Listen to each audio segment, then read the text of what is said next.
I used to be pretty deep into hacking.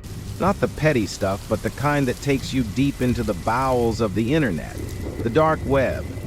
It's a place where morality, ethics, and laws don't mean much. But no matter how skilled you think you are, there are some places you should never venture. One of those places is messing with the government. It started as a dare on a Reddit forum. Hack the government if you dare.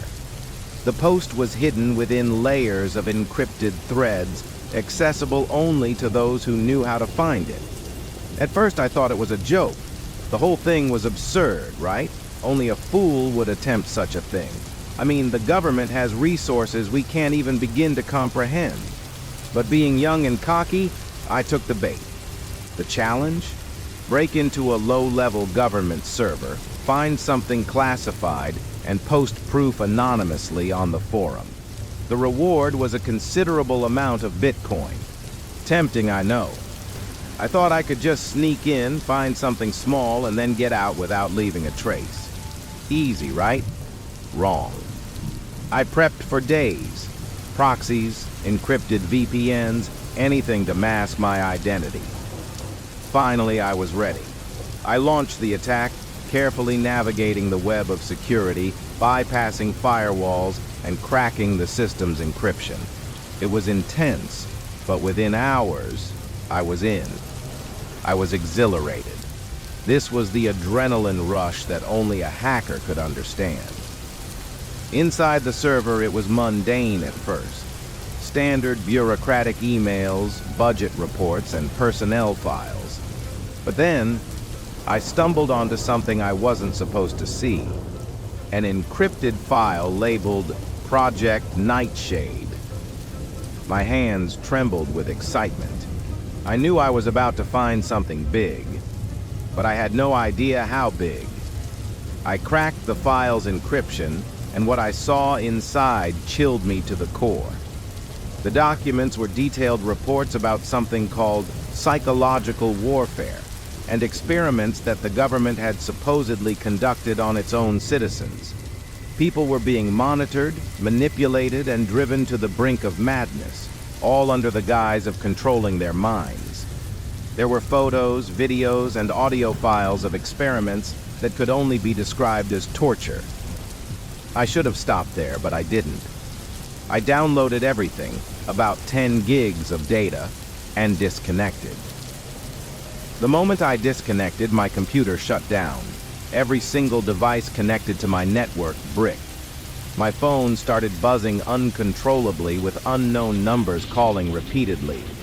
The electricity flickered, and for a second I thought I heard footsteps in the hall outside my apartment. The air felt thick and heavy, like I was being watched. Panicked, I tried to reboot, but my screen filled with lines of code I didn't recognize. Then came a message, blinking in stark red letters. You have been seen. Before I could react, my phone rang again, this time from a blocked number. I hesitated, but then I answered. There was silence for a few moments, and then I heard a voice, cold, monotone, almost mechanical. You shouldn't have looked. Now we're looking at you. My heart pounded. I hung up immediately, but that didn't stop it. The calls came every hour on the hour. The same voice, the same message. Then came the knocks. First soft, like someone politely tapping on my door. Then harder, louder, relentless. Whoever or whatever, it was never said anything. Just knocked in a slow, deliberate rhythm. I moved. I changed my phone number, threw away my old devices, and disconnected from the internet completely. But it didn't matter. I could still feel them watching. When I walked down the street, I could see shadowy figures at the corner of my eye, but they disappeared as soon as I turned my head. I started having nightmares, dreams where I was strapped to a chair, unable to move, with people in dark suits standing around me, speaking in a language I couldn't understand. They watched me like I was a lab rat. Weeks passed, and the paranoia was eating me alive. I couldn't sleep. I couldn't function. The knocking continued, sometimes at my door, sometimes at my windows, even though I lived on the third floor. The voice on the phone never stopped either, always with the same chilling message. We're watching. One night, after days without sleep, I finally broke. I couldn't take it anymore. I ran to my apartment door, threw it open, and screamed into the hallway. No one was there, but as I stood there panting and on the edge of a breakdown, I felt something cold touch the back of my neck. I spun around, but again, nothing. That's when I saw it. My laptop, the one I thought I had destroyed, was sitting in the middle of my living room, open. The screen flickered, and a new message appeared. "Welcome to Nightshade. Your participation is mandatory." I collapsed, the weight of my mistake crashing down on me. They had me. There was no escape. I thought I could outsmart them. I thought I was untouchable, hidden in the shadows of the dark web. But you don't mess with something that far beyond your control. You don't hack the government, especially not on the dark web. Because once they see you, there's no turning back. Now I live in constant fear. They're always watching, and I know sooner or later they'll come for me.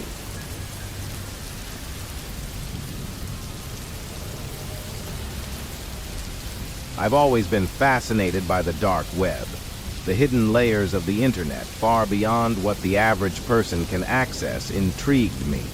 It felt like a digital underworld where anything and everything could be found for a price. But I had no idea how twisted it could get.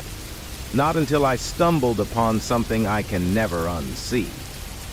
It all started with a Reddit thread I found buried deep in a forum dedicated to dark web mysteries. Users were sharing links to obscure sites, warning others to stay away.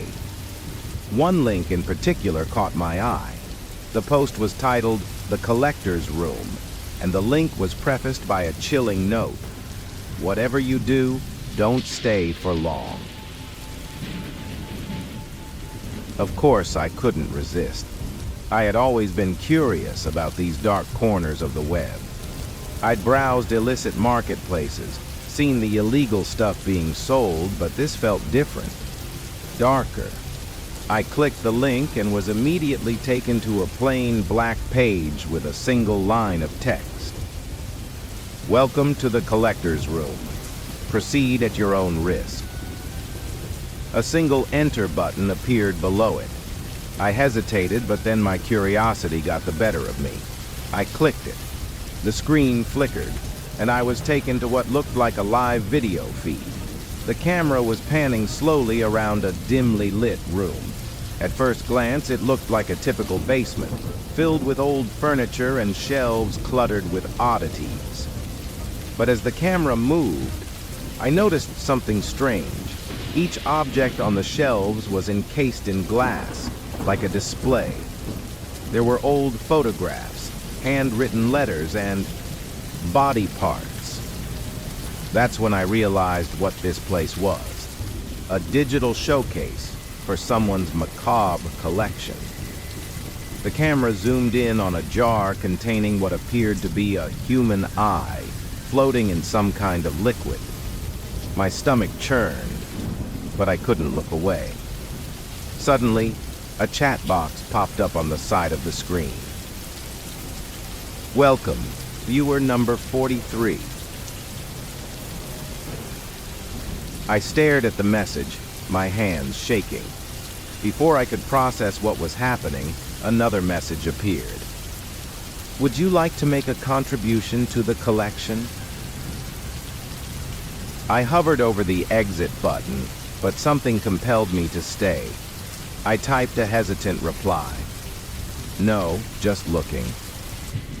The chat went silent for a few moments, and then a new message appeared. "Everyone contributes eventually." Chills ran down my spine. I moved the cursor to exit, but the button was gone. The page wouldn't close. No matter what I did, I was stuck. The camera feed changed. It zoomed in on a small, rusty door at the far end of the room. Slowly, it creaked open, revealing a dark passageway leading into what looked like an endless tunnel. The chat box lit up again. "Come inside."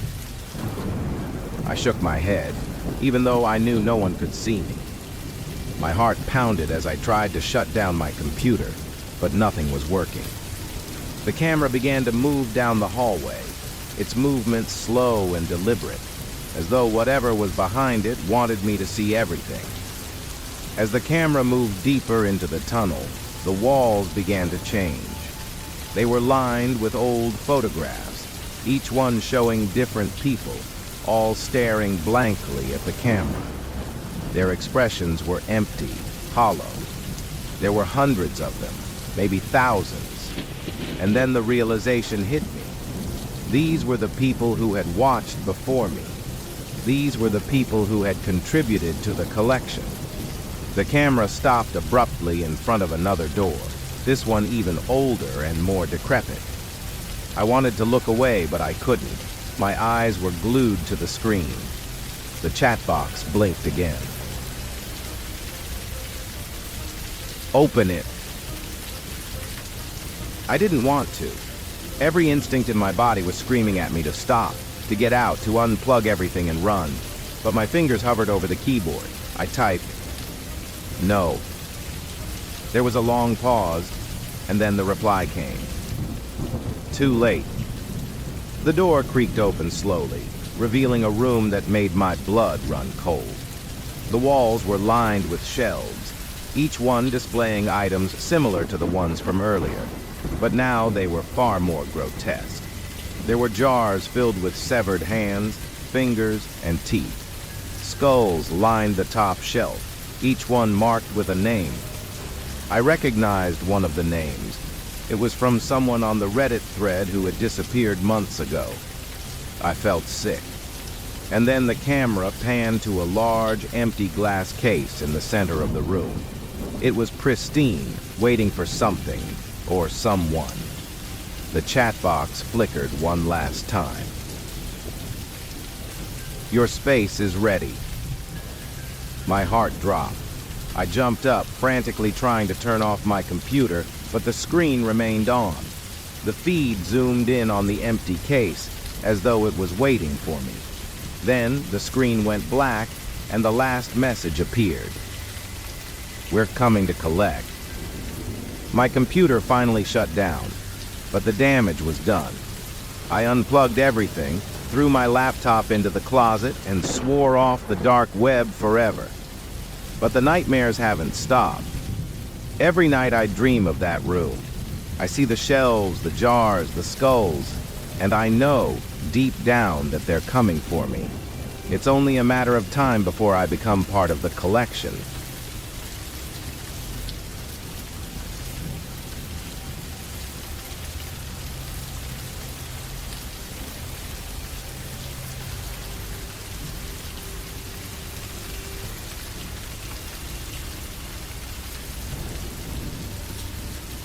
I thought I had seen everything the deep web had to offer. I had browsed forums where drugs, weapons, and stolen identities were sold like candy. I had stumbled across strange, cryptic sites filled with bizarre conspiracy theories and cult-like propaganda. But nothing prepared me for what I found one night, something so horrifying that it still haunts me to this day. It was late and I was bored, sifting through dark websites like a mindless routine. That's when I came across a forum thread titled Red Room Broadcast, Live Tonight, Limited Access. I had heard rumors of Red Rooms before.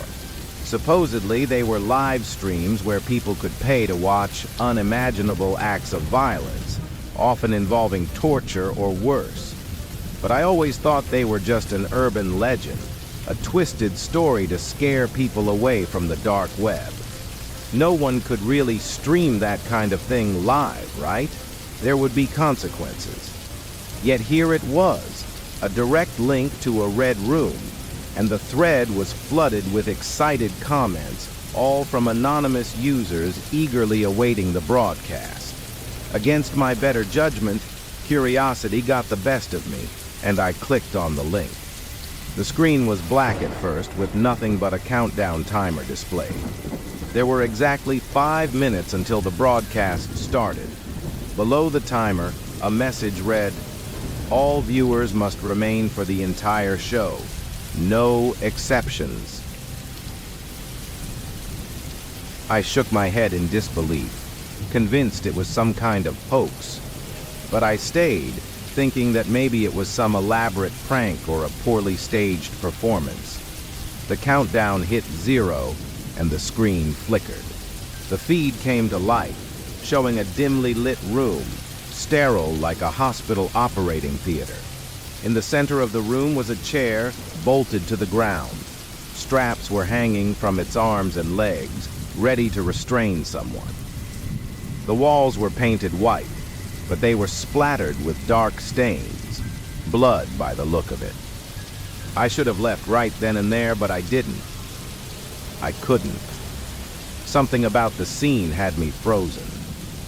The camera was fixed in place, giving a perfect view of the room, but no one was there yet. Then a door opened, and 2 men in masks entered. Between them, they dragged a man who was thrashing and screaming, his wrists and ankles bound in thick chains. They forced him into the chair and secured the restraints, tightening them until he couldn't move. His face was covered in sweat and blood, and his mouth was gagged with a filthy cloth. His eyes were wide, filled with terror. I could hear his muffled screams, his desperate attempts to beg for mercy. The chat next to the video feed exploded with comments, people bidding on what should be done to him. It was surreal, like a twisted auction. Cut off a finger or break his legs. I felt sick reading the comments, but I couldn't look away. The horror was magnetic, pulling me deeper into the abyss. Suddenly, the men in masks stopped and looked directly at the camera. One of them held up a hand, signaling for silence. The chat stopped. The other man pulled out a knife from his coat, a long, serrated blade that gleamed under the cold lights. Slowly, he approached the man in the chair.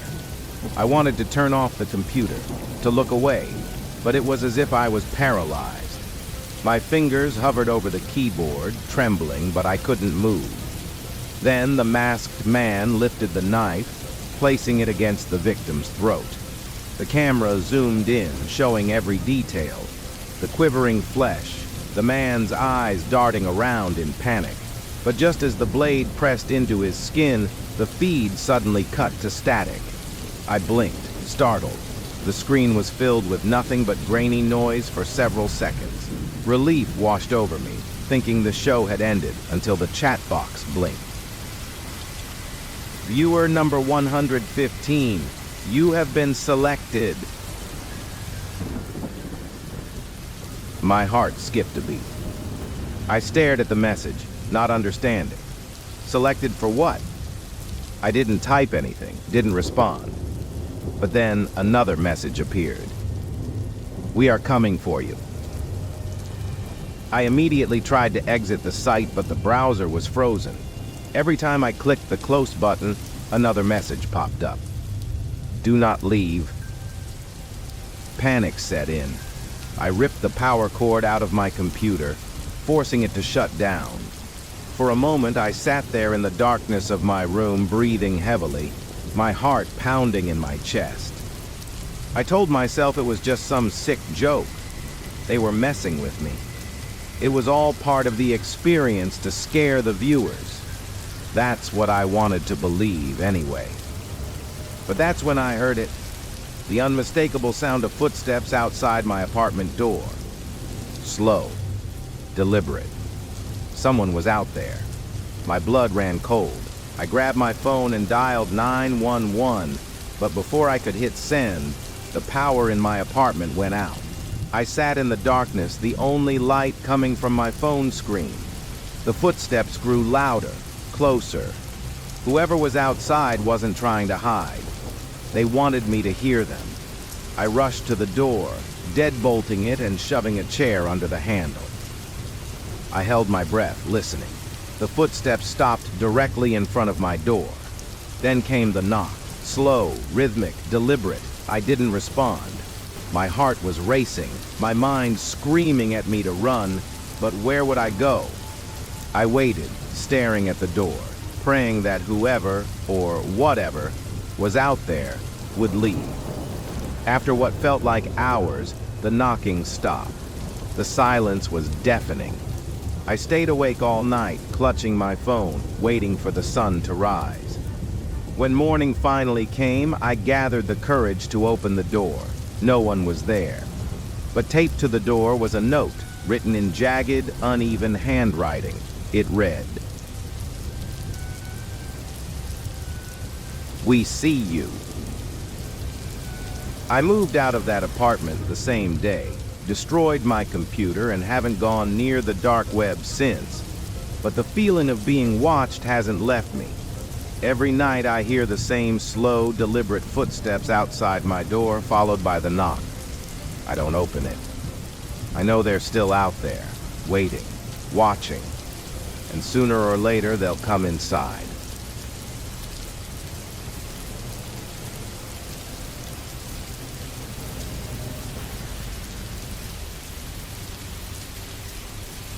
It all started with a stupid bet. My friends and I, all amateur hackers, were hanging out on a forum on the deep web. We spent most of our time messing with small targets, corporate websites, low-level databases, that kind of thing. But that night, someone threw out a challenge that changed everything. Bet you can't hack a government system. I'll pay 5 Bitcoin to whoever does. We all laughed it off at first. Hacking the government? That was suicide. But as the hours passed and the thread filled up with taunts and bravado, I started to wonder if I could pull it off. I wasn't planning to do anything major, just poke around, maybe find some unprotected files and get out. So, I did it. I spent a week preparing, routing through VPNs, Tor, anything to cover my tracks. I chose a low-level government system, something innocuous that no one would care about. A public health database. My goal was simple. Get in, grab something, and get out before anyone noticed. I'd leave no trace. Or so I thought. Breaking in wasn't the hard part. After bypassing some outdated security protocols, I found myself staring at rows of unremarkable files, mostly health statistics, disease outbreaks, and other public health data. But then, something caught my eye. A folder that didn't belong. It was named Black Box. My heart raced. This wasn't on the system's surface. It looked encrypted, heavily so, but curiosity got the better of me. This wasn't what I had come for, but I couldn't help myself. After all, if I could crack something labeled Black Box, I'd be able to claim the bet and be a legend on the forum. It took hours to decrypt, but eventually I was in. What I found wasn't what I expected. It wasn't medical data or government reports. It was a series of video files. The first one was titled initiation_001.mp4. I hesitated, my finger hovering over the play button. Something about this felt wrong. But then, like an idiot, I clicked play. The video was grainy, the kind of footage you'd expect from an old security camera. It showed a group of people sitting in a dimly lit room, shackled to chairs. Their faces were blank, their eyes staring straight ahead. In the background, a voice droned on, emotionless, talking about something called the program. I couldn't make out all the details, but it was enough to know that these people weren't there by choice. The next video was worse. It showed the same room, but now the people were being subjected to experiments. Intense psychological manipulation. One man screamed as images flashed on a screen in front of him, rapid and disorienting. Another person sat perfectly still, but their eyes were wide with terror, as though they were watching something no one else could see. I felt sick, but I couldn't stop watching. The videos got more disturbing, showing different phases of the program. It wasn't just psychological torture. There were physical experiments, too. People being injected with unknown substances, their bodies reacting violently. The final video, labeled Termination, showed a room full of bodies, lifeless and discarded like trash. I immediately tried to close the folder to shut everything down, but it was too late. My computer froze, and a new message appeared on the screen. You have been identified. Stay where you are. My stomach dropped. This couldn't be real. Government systems weren't supposed to respond this way. I frantically tried to disconnect from the deep web, pulling every plug, shutting down every device, but nothing worked. My screen went black. Then came a knock at my door. I lived alone, and it was nearly 3 a.m. No one should have been outside, especially not at that hour. The knock came again, harder this time. I could feel my pulse pounding in my ears as I tiptoed to the door, peering through the peephole. 2 men in black suits stood there, their faces blank, unreadable. One of them looked directly at the peephole, his cold eyes meeting mine. My heart stopped. They knew I was there. I backed away from the door, trying to think. What should I do? Call the police? But who were these men? Why were they here so quickly? I hadn't even done anything major. I hacked a health database, for God's sake. The knocking stopped, but then I heard it. The unmistakable sound of my lock clicking open. They were picking the lock. In a panic, I ran to the back of the apartment, trying to find a way out. The fire escape. I bolted toward the window, pulling it open as fast as I could, but just as I swung my leg over the edge, I heard the door open behind me. Footsteps, calm, measured, echoed through my apartment. I didn't wait. I scrambled down the fire escape, adrenaline propelling me faster than I'd ever moved before. By the time I reached the alley below, I didn't look back. I just ran. I spent the next few nights moving from place to place, terrified that they were still following me. I smashed my phone, ditched my laptop, and cut off contact with anyone who knew me. I went completely off the grid. But I know it's only a matter of time before they find me. The last message I saw on my screen before I ran keeps replaying in my head over and over. The program always finds its participants. I never should have hacked that system. The bet wasn't worth it. Nothing was worth this. If you're reading this, take my advice. Stay away from the deep web. Never mess with the government. Once they see you, there's no going back. And if you ever see a folder labeled black box, don't open it. You won't like what you find.